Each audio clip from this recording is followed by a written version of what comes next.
within the region. And they are already doing a great achievement toward establishing a common market, toward establishing also customs union, and toward establishing the free movement for goods and for population. At the end of the day, we also aim at establishing a currency, a common currency, named Afro, like euro, why not? So there are some great achievements, there are a lot of initiatives, and as you said, the organization is more structured now. We have launched a common position in different areas. We have policies, programs, but now the most important is how to implement. Time is now for implementation, not only in Africa, but within all countries in Africa.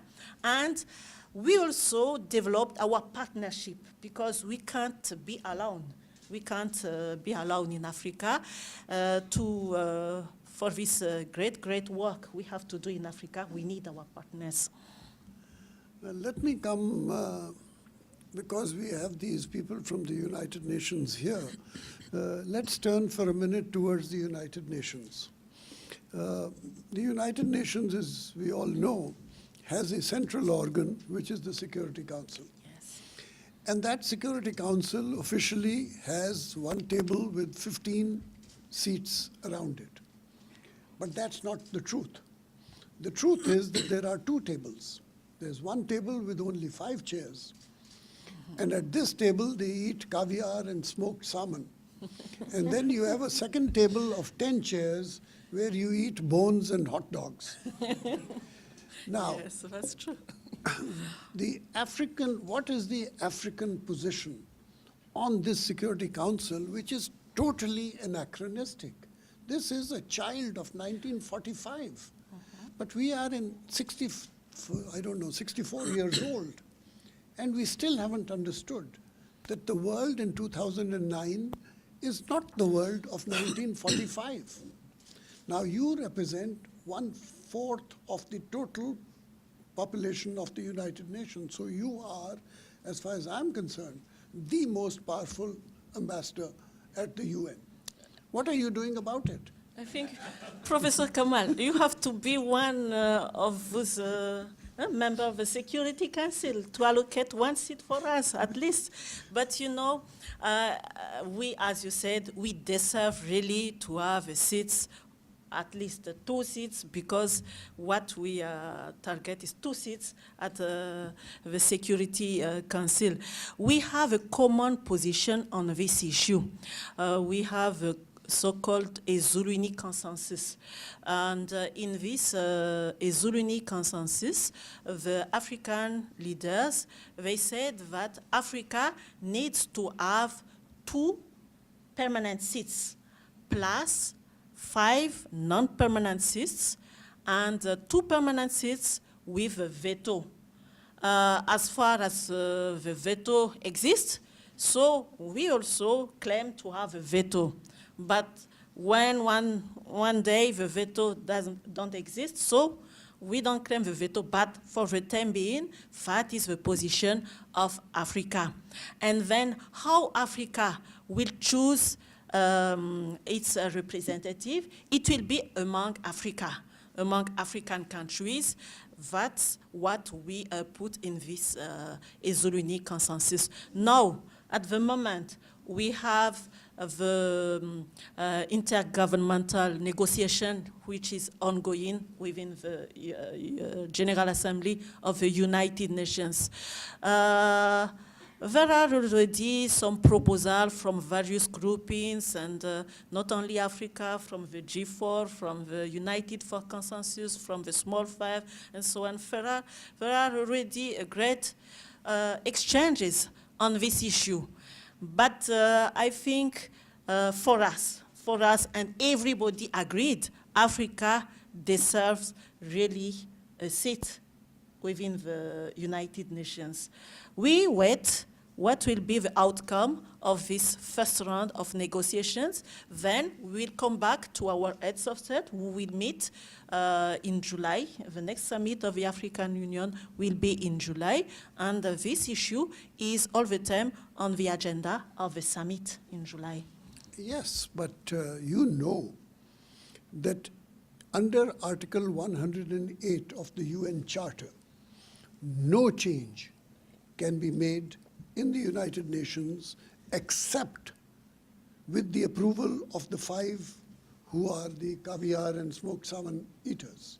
They control everything, including any change in the UN. Right. Please explain to me, why should they allow you to get a seat on the table to eat caviar?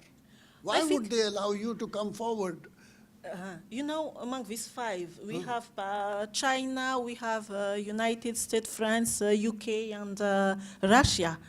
4 of them, they already agreed to have Africa.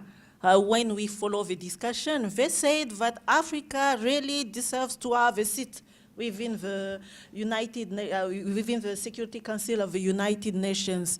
One of them who has caviar and vodka, maybe he will change his mind next time. But for sure, discussions are already going now.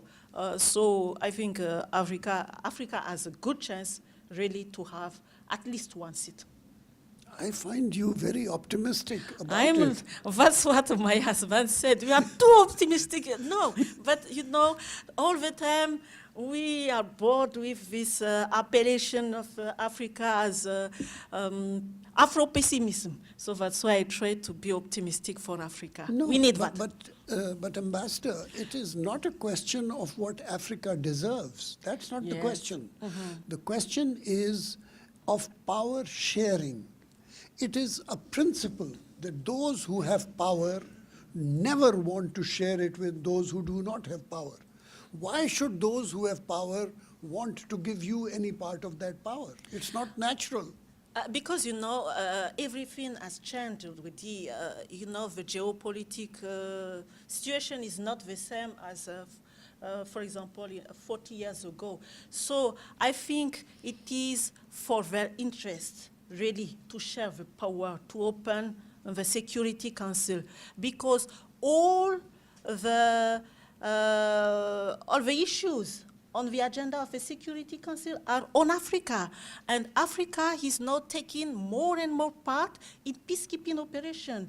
And now within the Security Council, the discussion is now how to make better coordination between the United Nations and the regional organization in peacekeeping operation, because they are overwhelmed with all this peacekeeping operation. They need our partnership in Africa more and more. That's why it's very interesting to have us within the body. I don't understand that. Just because you have problems, we should allow you to become a decision maker? Merely because you have so many problems? It Because doesn't make we know sense to why me. we have problems. We know better than over why we have problems. That's why sometimes there is a need for us to have a chance to be within this Security Council as a decision maker. So it's not the power of money, to have money to be a member of the Security Council. You have also another input to make in the Security Council. Okay, let me ask you just 2 or 3 questions before we open it to the floor. First of all, whether you like it or not, Africa is a backward continent. You are very rich, and yet you are very backward. Why are you so backward? Is it because your governance is bad, that you have bad governments?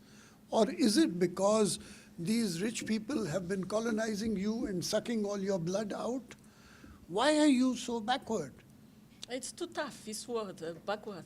Because everybody has its backwardness. You know, not only Africa, everybody has its weakness and its problem. Even here in the US, we have problems, for example, with the global warming. So But you are right. We have our problem, and we are aware of many problems we have. We are aware of the root causes of this problem.